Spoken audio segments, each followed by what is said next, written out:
Sir আমি আপনার অনেক নাম শুনেছি, আপনি ইঞ্জিনিয়ার বাইজিদ মাহমুদ। স্যার এই বাপ মারা ছেলেটাকে নিয়ে আসলাম, এর একটু কাজ শিখাইয়ে দেবেন। এটা আমার নাতি ছেলে। আচ্ছা ঠিক আছে, আমি কাজ শিখিয়ে দেবো না, আপনি যান।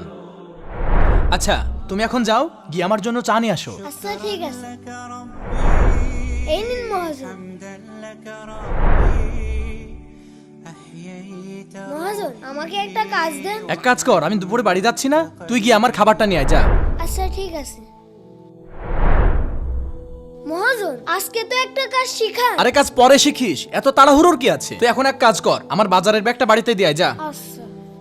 মহাজন এই দাঁড়াও, মুরব্বী এতিম ছেলেটা দিয়ে গেল দুটো কাজ শেখানোর জন্য, যাতে সে অসুস্থ হয়ে গেলে বাচ্চাটা দেখাশোনা করতে পারে। একজন গরিবের ছেলে 2 মাস কাজ করে যদি কিছুই না শিখতে পারে, তাহলে এখানে কাজ করে উপকার কি হলো? আজ 2 মাস ধরে আপনার কাছে কাজ করছে, আপনি কাজ না শিখায় ওকে দিয়ে আপনার নিজের কাজ করাচ্ছে।